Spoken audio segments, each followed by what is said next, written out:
Hi guys, this is Jenny and welcome to my Emetophobia diary. Today I'm going to be telling you a little bit about what I've covered so far, my experiences, and talking to you about chapters 9, 10 and 11. So something did happen that I want to share with you, and it was the fact that I did another challenge, and this time it was kind of an unexpected challenge because it happened kind of spur of the moment. So what happened was one of my co-workers decided that it would be a good idea if we all went for something to eat and then a movie.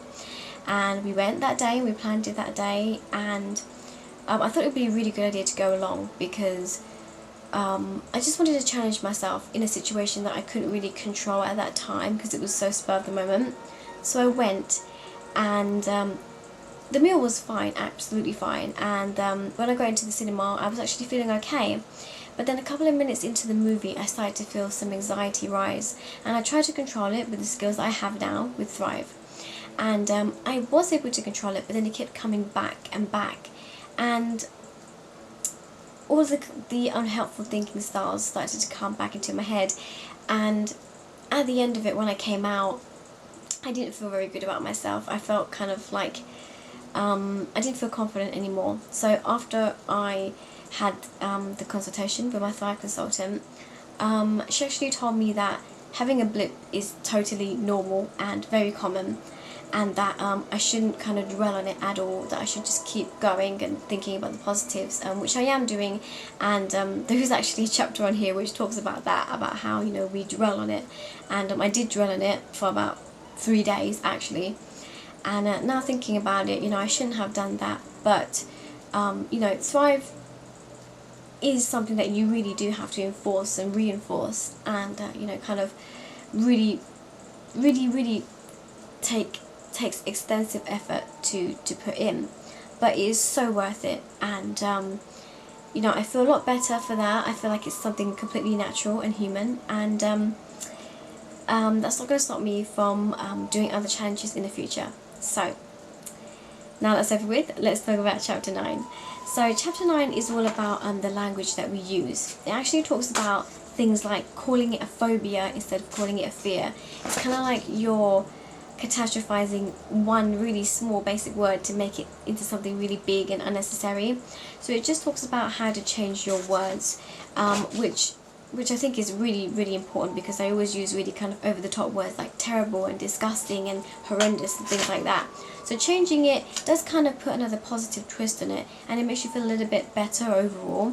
So instead of saying like, oh my god, I could never be able to cope if I was sick, I would rather die, you know, saying something like that, which is totally over the top, is definitely going to cause you anxiety. So saying something like, I know that, you know, being sick is unpleasant, but I'm sure that I will have the skills to overcome it and cope, is going to make you feel so much better.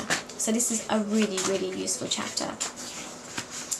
And after that, chapter 10 is talking about anxiety and stress, which I really need, because anxiety is something that I've been really trying to control. So it does talk about 2 types of anxiety, which is extremely important to know, and I totally agree on it. And it also talks about the stressometer, and this is kind of like a dial in a car, and it just basically says that, you know, if you're really stressed and the dial is on full, it's really hard to be able to calm yourself down and cope with that. So you really need to try to not be stressed out, and it does talk about, you know, how you can do that, and managing your thinking basically. So that was really useful for me, and really kind of summarized what I was feeling when I had that blip. Now chapter 11 is something that is really important, and I think something that really put us perspective on the whole way I think. It actually talks about 2 things, which is field dependent and field independent.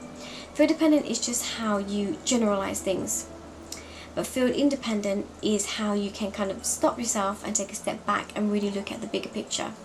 So that is so important, and one of the examples that it kind of brings up in the book is the Stockdale Paradox, and this is so important, and I really wish that you could read all of it. But it just talks about a man who kind of coped with being in a prisoner camp, and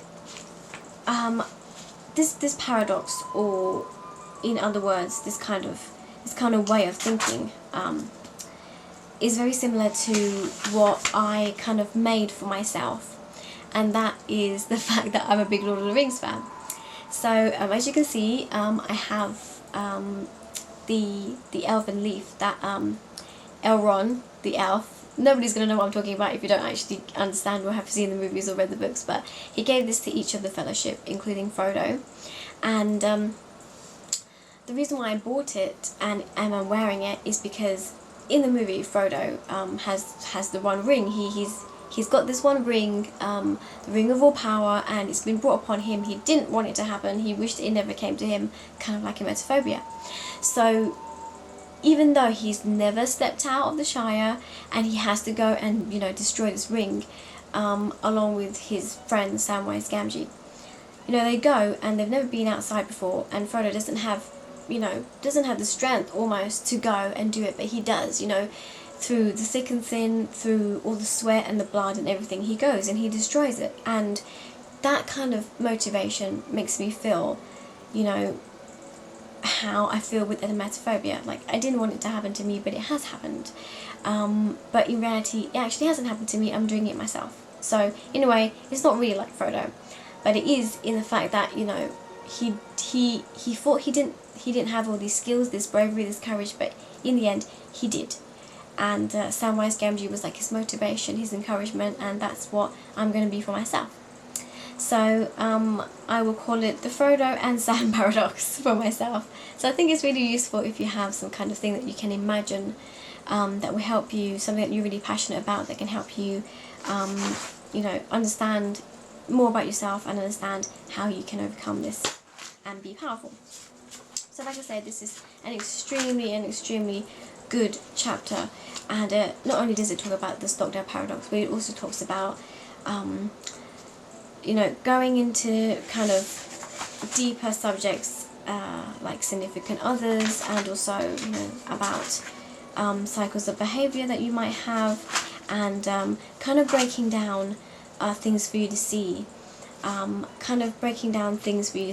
in something called interrupting cycles of behaviour. This is very important because it kind of explains to you step by step of what you might be thinking and how you can change it, how you can kind of go in and interrupt that kind of limiting thought that you might have.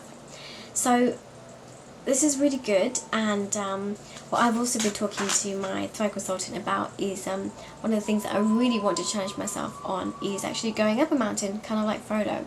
And I've always been scared of going up a mountain because, you know, the roads are really winding, and where I live in Chiang Mai in Thailand, it's just full of mountains, and I've never been up there, even though it's, you know, beautiful and everybody's raving about it, because I'm scared I'm going to be sick.